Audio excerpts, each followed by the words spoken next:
A sombra é a parte da nossa psique que a gente desconhece. Talvez por isso mesmo a gente evita olhar. E se eu te disser que o lado escuro é a chave para o nosso propósito? Então bora tomar um café e bater um papo? Olá, eu sou Rodrigo Del Colle e você está no meu canal. Para quem está chegando agora, boas-vindas. Para quem está retornando, boas-vindas novamente.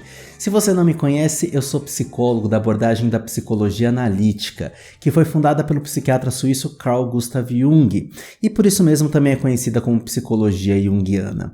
E se você curte navegar pelos aspectos da psique, pelo autoconhecimento, com umas pitadas de arte e cultura, se inscreve aqui no canal, deixa seu like e comenta o que você espera descobrir aqui. Eu leio todos os comentários, viu, Argonauta da Psique? É o nome que eu tô dando aí pros meus inscritos. A gente chegou a 2.000 inscritos recentemente, então vamos fortalecer o canal. A melhor forma de você ajudar na produção desse conteúdo é deixando o seu like para fortalecer e engajar o conteúdo dentro do algoritmo do YouTube. Então vamos direto ao ponto, porque hoje a gente vai falar sobre sombra, né? Sombra, ela é aquela parte da psique que a gente desconhece. Sombra é o oposto à luz da consciência, aquilo que eu sei de mim mesmo. A sombra, ela é, por definição, inconsciente. O Bly, no livro Ao Encontro da Sombra, ele menciona que a sombra, ela é como uma sacola invisível que a gente carrega atrás da gente. E aí eu te digo, se a gente não tiver consciência dessa sombra, essa sombra pode nos engolir.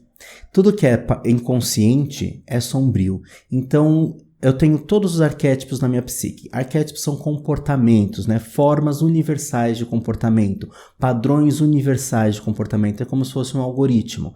Tudo que diz respeito a um padrão único de comportamento. Então, medo, ele tem algumas variações, mas cada uma dessas variações é uma faceta do arquétipo medo. Então, o medo, ele age de uma forma semelhante em qualquer ser humano do nosso planeta. Mas ele tem as pequenas variações que também são iguais em outras pessoas e por aí vai. Então, o medo, se ele é o que está manifestando hoje, ele está fazendo oposição à sombra, que seria, vamos pensar, a coragem.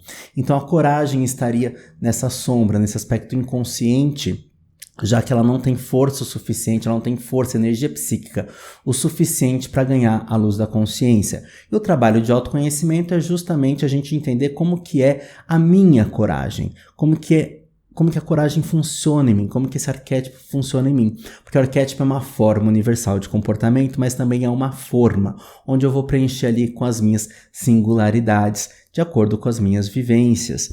Temos todos os arquétipos, então por isso que a gente sempre reforça aqui, né? O autoconhecimento, ele é a integração dos opostos. É entender o que está manifestando na consciência e o que manifesta ali sombriamente também, porque às vezes essa sombra, ela se manifesta sem eu ter consciência, às vezes fica muito evidente para as outras pessoas. Existem muitas pessoas que se consideram boas, mas elas não percebem a maldade que elas fazem por aí. Nós estamos cheios de exemplos recentes aí na nossa história para contar, mundo afora. Dá para enumerar, só de cabeça já me vi uns 3 ou 4 na cabeça.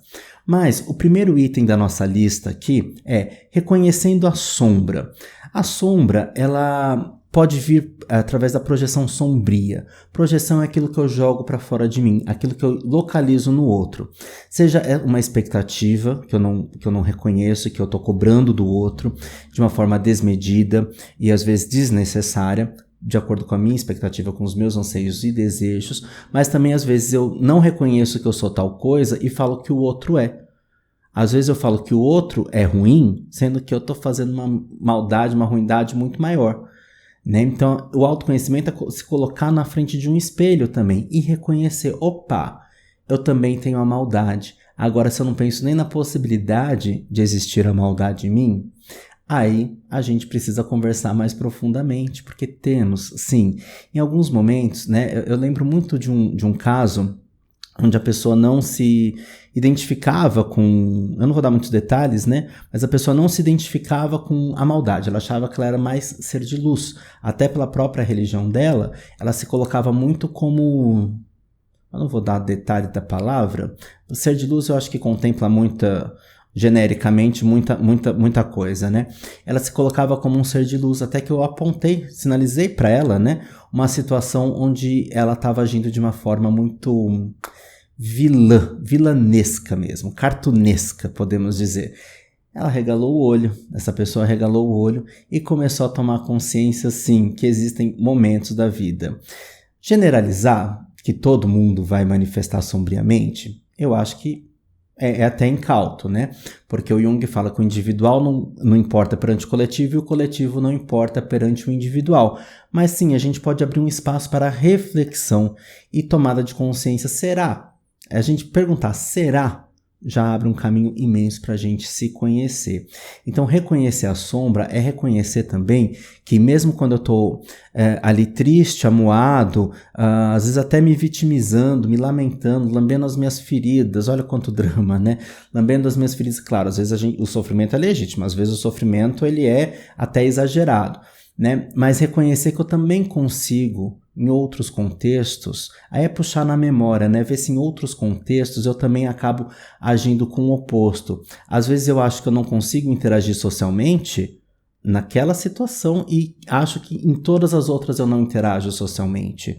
Mas quando eu vou ver, bater uma foto de outros aspectos ou setores da minha vida, eu tô lá fazendo belas interações sociais, mas eu não considero, porque aquele outro contexto para mim é mais importante. Então saber reconhecer os diversos contextos onde o comportamento pode existir também é muito importante para o nosso autoconhecimento, para o nosso processo de individuação. A gente se transformar em indivíduo, compreender as nossas singularidades o tempo todo.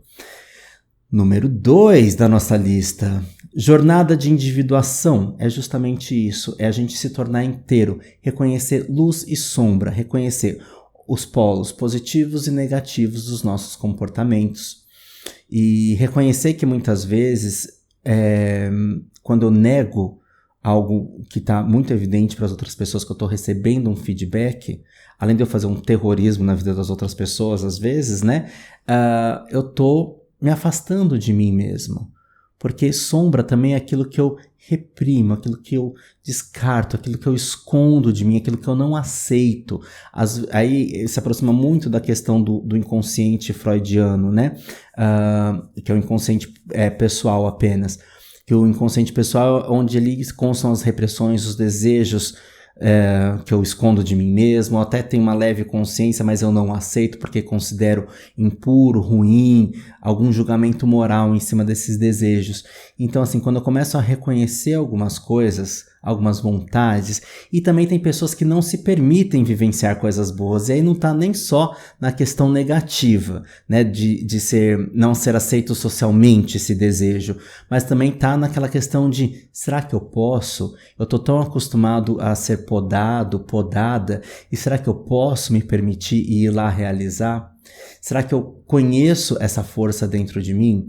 Ah, Rodrigo, mas é por isso que eu sigo determinada pessoa, admiro determinado artista, determinado pensador, determinado profissional, que ele tem isso tão escancarado nele? Sim. Então dá para você olhar, se inspirar naquilo e te garanto, copiar não vai ser uma ideia muito legal, porque você não vai reproduzir a história daquela pessoa, mas você pode se inspirar para tentar ativar dentro de você a sua forma de exercer, de atuar com aquele comportamento que você tanto admira. Então, sim, reconhecer que temos os dois opostos, os dois lados, essa é a jornada de individuação. O nosso propósito é a jornada de individuação, é viver o mito do nosso significado, é entender, como diz o Jung, é buscar ser, como diz o Jung, a história de um inconsciente que se realizou. Né? O Jung, perguntam para ele lá mais pro fim da vida, né? Para ele, e aí, né, gato, o que você acha? Jung responde assim, então, era humano. Então, mano, eu sou a história de um inconsciente que se realizou. Ou seja, ele permitiu trazer para a luz da consciência diversas questões, porque aí cai aqui, ó, no nosso terceiro item, que é a coragem da confrontação. A gente confrontar o nosso inconsciente, confrontar aquilo que eu não conheço.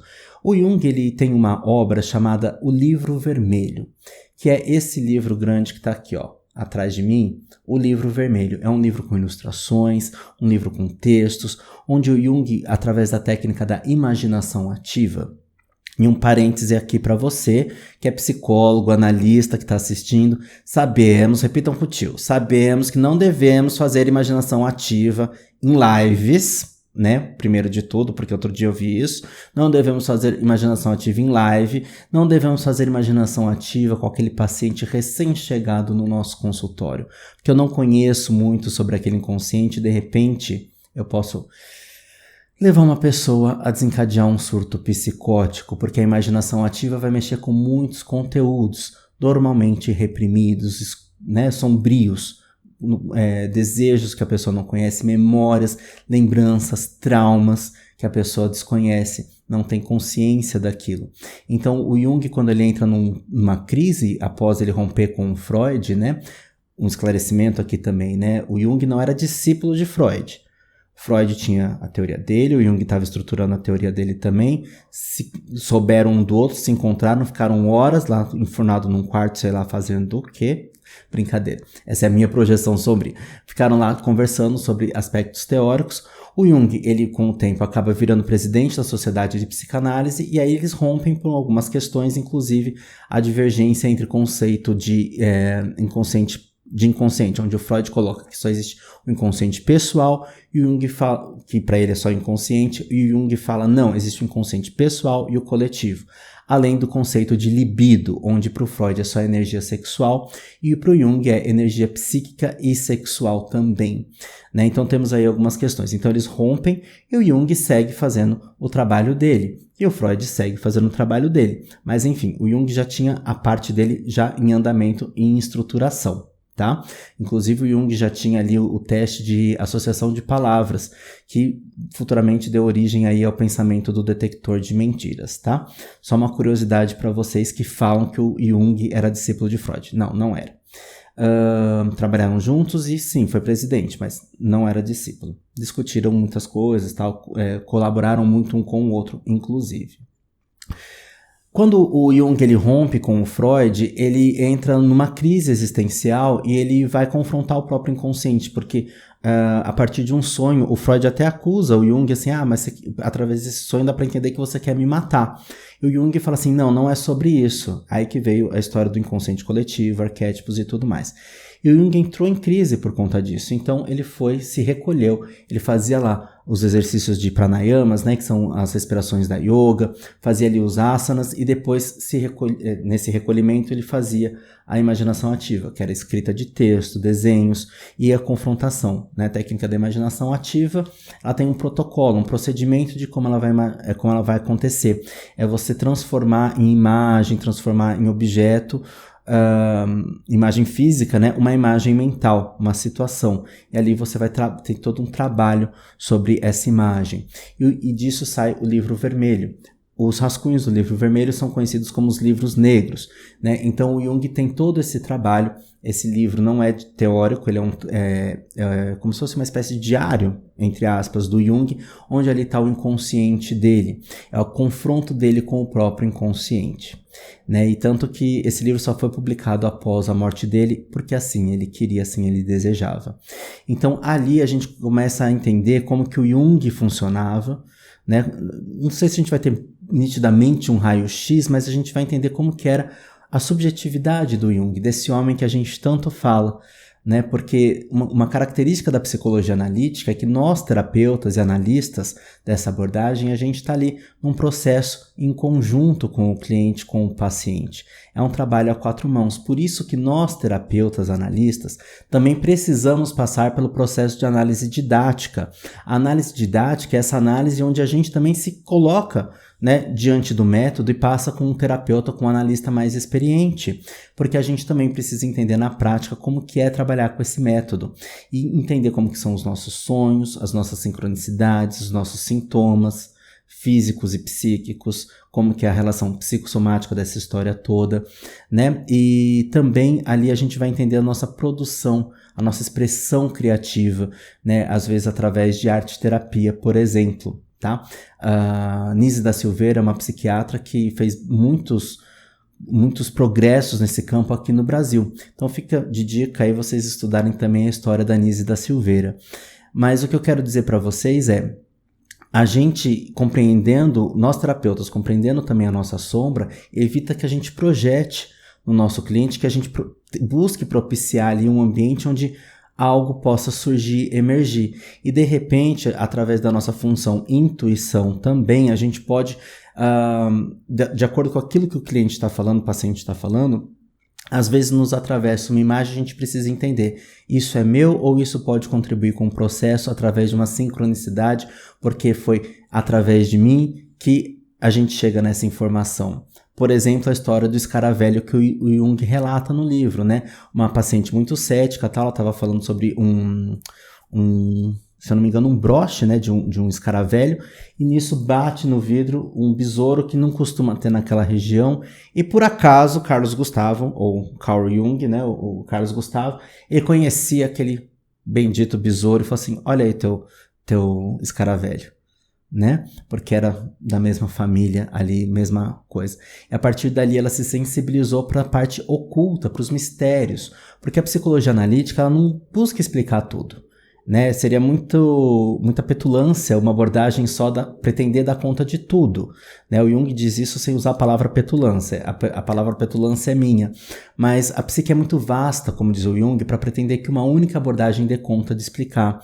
E não é porque hoje não existe um aparelho capaz de identificar que isso não exista.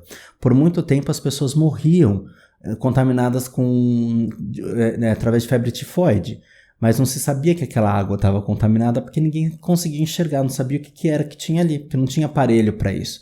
Então hoje a gente ainda vive isso, mas nós temos hoje uma necessidade grande de comprovar tudo em laboratório, só que eu digo para você, comportamento não é 100% previsível, então não vamos conseguir reproduzir tudo em laboratório, porque temos muitas subjetividades envolvidas. O mesmo pesquisador talvez não consiga chegar no mesmo lugar 2 vezes, por conta do fator humano, por conta da interação, por conta da história de ambas as pessoas e da comunicação inconsciente entre as partes envolvidas, tá? Então, assim, por isso que é importante a gente entender o que é nosso, até mesmo aí pro lado dos terapeutas, né, pra gente entender o que é o movimento transferencial e cotransferencial, né, pra gente conseguir fazer um trabalho ali bacana a 4 mãos. Entretanto, levando de volta para você que não é terapeuta, para você que não está estudando psicologia, mas que gosta de se conhecer, né, a parte do conhecer o inconsciente da gente, a gente está ali entendendo como que é o nosso funcionamento, porque o complexo, né, ele age na nossa psique após um trauma, em situações que remetam àquele trauma ou que são muito semelhantes ou até iguais àquele trauma em si, a situação daquele trauma. Isso ativa um complexo, né? Constela um complexo. E quando eu não tenho conhecimento de como esse complexo age, ele se diz que ele está autônomo dentro da nossa psique. Ele modifica até o nosso comportamento. À medida que eu vou tomando consciência desse complexo, ele vai deixando de ser um complexo e vai virando um problema, né? A gente vai começando a diluir alguma potência desse complexo, né? Talvez a gente não consiga diluir o complexo completamente, porque a gente vai justamente integrar o complexo, a gente vai conhecer como funciona, como que surge, como que se desenrola, né? Então, assim, isso vai trazendo pra gente a tal da maturidade, a tal da sabedoria, o tal do autoconhecimento. A gente, muitas vezes, como o próprio diz o Jung, a gente acha que se conhece, mas a gente conhece mal e mal a superfície. A gente precisa conhecer as profundezas da sombra. E quando a gente fala de parte religiosa, muitas religiões, acho que todas as religiões, elas buscam essa evolução psíquica, a gente se tornar uma pessoa melhor. E aí o Jung tem uma frase maravilhosa, que uma árvore que queira tocar os céus tem que ter raízes tão profundas que possam tocar os infernos, porque a gente precisa compreender esse eixo, né, de positivo e negativo, que a gente também conheça as nossas questões ruins ou sombrias que estão lá no fundo, as positivas que estão lá no fundo, sabe, lá embaixo, no fundo de tudo? Pois bem, essas mesmas, tá? Muitas vezes conhecer a sombra é também conhecer as nossas emoções. O Marshall Rosenberg, que é o autor do livro Comunicação Não Violenta, ele fala muito sobre a gente desconhecer as nossas emoções. Então, que às vezes a gente não consegue conversar de acordo ali com o que ele propõe como comunicação não violenta, né? Na estrutura de frase que ele coloca como comunicação não violenta, e justamente porque a gente não conhece a nossa emoção. Porque ele coloca, né, que a gente não vai apontar o dedo, você fez isso e eu tô me sentindo assim. Não é. Quando acontece tal situação, eu me sinto de tal forma, por isso eu peço que seja feito tal coisa. Tem meio que uma estrutura comunicação não violenta. Só que como é que eu vou falar quando acontece tal coisa, como eu me sinto, se eu não consigo verbalizar ou expressar como eu me sinto? Agora, quando se trata de emoções, às vezes a gente quer esconder, sabe, as tais das emoções reprimidas. Mas será que a gente consegue esconder? A gente vai disfarçando as evidências, disfarçando as aparências. Como é que é a letra da música? Vou disfarçando as aparências. Como diz a Alcione. Então, na versão da Alcione é meio que isso, né? A gente tá achando que a gente tá enganando, mas não tá não. Tá todo mundo percebendo, né? Não é bem o meme da Alcione. E aí a gente acha que a gente tá enganando quem? Às vezes nem a gente mesmo, né? Porque às vezes, além de tudo, a gente às vezes é péssimo ator, péssima atriz, né? Mas quando a gente fala dessas emoções, essas expressões do inconsciente, né, que a gente estava falando agora através da arte-terapia, muitas vezes a gente acaba entendendo algo, um funcionamento ali. Não através do que foi feito, mas do como foi feito na técnica de expressão criativa. Só que isso às vezes tem uma potência tão grande, por isso que a técnica de imaginação ativa ela não deve ser feita com cliente que acabou de começar a terapia. A gente precisa conhecer um pouco mais dessa pessoa, essa pessoa também precisa se conhecer um pouco mais para a gente aprofundar nessa técnica, se for pertinente utilizá-la dentro do contexto psicoterapêutico, que nem sempre vai caber utilizar essa técnica. Mas eu quero saber de você, você já teve alguma emoção que você quis esconder muito, que você não aceitava, ou que você reprimia, não se permitia vivenciar? Conta aqui pra mim, porque, como eu disse, eu leio todos os comentários. Eu adoro ler os comentários, eu adoro responder vocês e eu gosto de conhecer também muito vocês. Me conta também de que cidade que vocês são, eu quero saber. O YouTube mostra pra mim que vocês estão de diversos pontos do país e às vezes até do exterior. Tem uma galera de Portugal, da Alemanha e da Austrália que me assiste. Da Austrália eu conheço uma pessoa que me assiste, né, dona Emily, minha amiga querida? Você eu sei que tá lá, mas não é só você porque tem mais pessoas assistindo da Austrália, então não sei quem tá me assistindo na Austrália, né? Um grande abraço pra você que tá na Austrália, mas me contem aqui nos comentários que eu quero saber quem é quem, gente. Eu tô curiosíssimo pra saber quem é quem. Bom, o item número 4, transformando a escuridão em forças. O processo de individuação é também a gente entender as nossas potencialidades. Quais são todas as nossas potencialidades? Né? Conhecer a sombra também é buscar essa potencialidade. É a gente se lapidar. Quando a gente fala, né, do inconsciente, a gente fala do inconsciente coletivo, temos todos os arquétipos, como eu disse antes, né?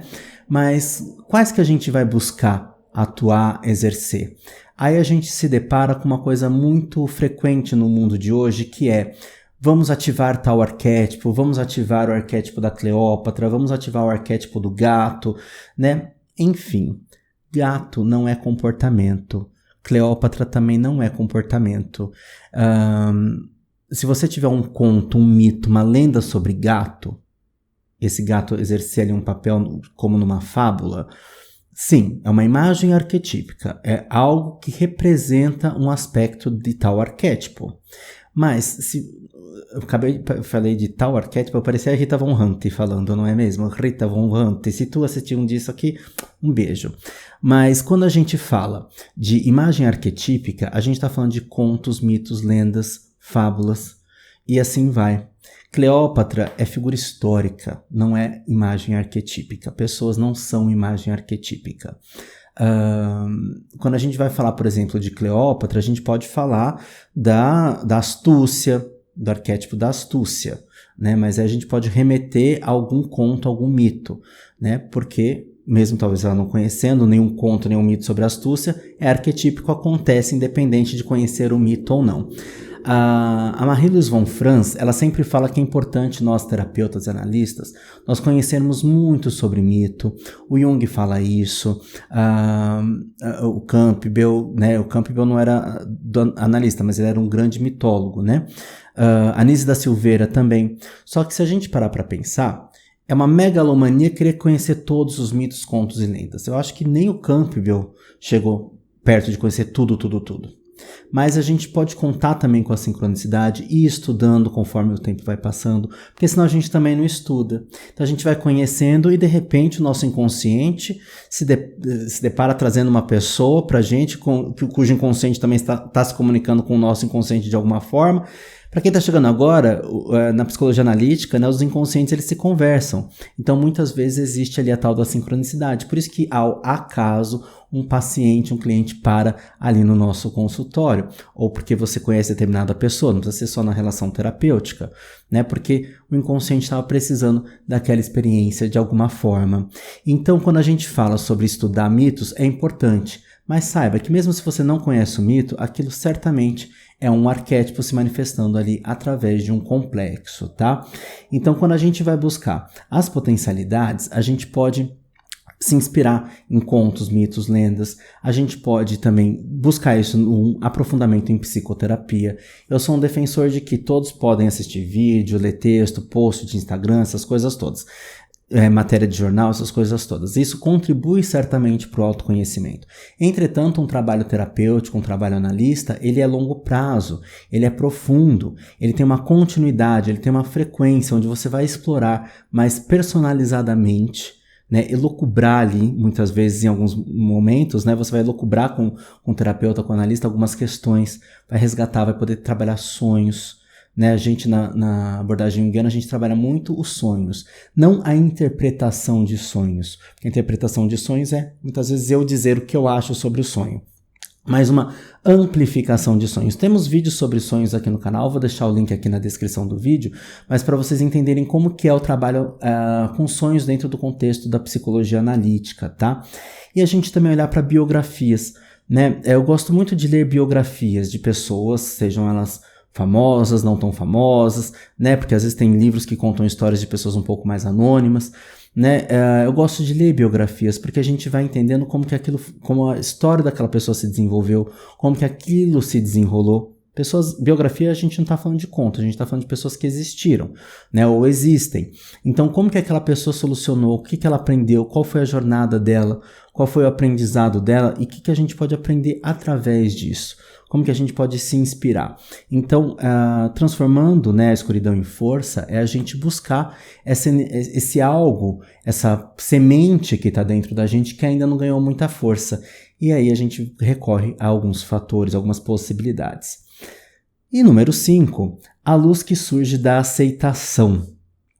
Quando a gente começa a entender que a gente está projetando a nossa sombra, a gente começa a recolher a nossa sombra, a nossa expectativa, a cobrança que vem através da minha frustração, achando que o outro que vai resolver aquilo que o outro não tem obrigação de resolver. E que às vezes ele vai ter a obrigação de resolver, mas ele não resolve e a gente vai ter que lidar com isso também, né? Então, quando a gente recolhe projeção, a gente recolhe os nossos lixos que a gente joga para o outro, para os outros, para um coletivo. Então, a gente vai começar a entender que isso é meu. Eu que vou lidar com isso. Essa é uma necessidade minha. Que às vezes eu quero que os outros sanem. Sabe? Cobrar dívidas eternamente. Né? Às vezes eu tive um trauma de infância, onde eu tive uma rejeição muito grande, eu vou cobrar afeto de outras pessoas e não me dou conta que o afeto é recíproco, deveria ser recíproco. Mas eu exijo que o outro me dê afeto. Mas de quem que eu estou cobrando esse afeto? Talvez lá daquela experiência lá de trás que eu não tenho consciência, ou seja, está sombria. Às vezes eu não lembro. Rodrigo, mas e trabalho sobre regressão e regressão? Melhor não, sabe? Eu creio, né? Tem pessoas que acabam usando regressão e cada um usa a técnica que quer. Eu, particularmente, não uso porque eu penso assim, muito semelhante ao pensamento de Jung e alguns outros, que se esqueceu? Deixa lá esquecido. A hora que tiver que lembrar, se tiver que lembrar, vai brotar. Senão, a gente pode quebrar uma pilastra que está sustentando o prédio inteiro em pé. E aí, a gente nunca sabe qual é essa pilastra, né? Então, de repente, a gente pode desencadear uma crise maior ainda. E quando a gente faz esse trabalho de aceitação, é também entender os conflitos e os confrontos que vêm entre duas forças antagônicas, né? Eu quero, mas não devo. Eu posso, mas não quero. E por aí vai. Eu posso, mas não me convém? Então, quais são todos esses dilemas, né? A gente estava falando num vídeo recente aqui sobre os dilemas, né? Sobre a escolha. Quando a gente renuncia, né? Eu estou abrindo mão de algo. Então, cada escolha uma renúncia, né? Então, como é que eu vou lidar com isso? É aceitar que muitas vezes eu não vou ter resposta para tudo. É aceitar que eu também não sou onipotente e também não posso tudo. E que a vida ensina e que às vezes a gente está conquistando algo, a gente adoece ou acontece uma tragédia. Tragédia é aquilo que nos tira do trajeto, mas também às vezes é uma tragédia real, dolorida, sofrida fisicamente, e mortes e afins, né? Então, a que nos serve essa experiência que eu estou vivendo? Né? É até bonito falar assim, né? A que me serve isso? Eu sei que é dolorido. Entretanto, a gente pode buscar um princípio de sabedoria. Enfim, a sabedoria é um arquétipo, né? E esse arquétipo faz parte do processo de individuação, quando a gente integra a criança com o velho, ou seja, a flexibilidade, a curiosidade da criança com a experiência e a solidez do velho. Então a gente integra os dois, porque se um fica só na sabedoria ali, só na experiência, vai ficar chato, né? É uma pessoa chata. Agora, se eu ficar só pueril, só infantil, eu só vou viver pelo prazer, eu vou ser hedonista e não vou ter muita transformação, porque só o meu umbigo é que importa, né? E a gente vive num coletivo. Ponto, fim. Mesmo quem tá vivendo lá nos cafundó sozinho, de alguma forma tá num coletivo, nem que seja com a própria natureza, tá? Então, assim, me conta, o que na sua história precisa ser integrado? O que você percebe, né, que precisa dessa integração?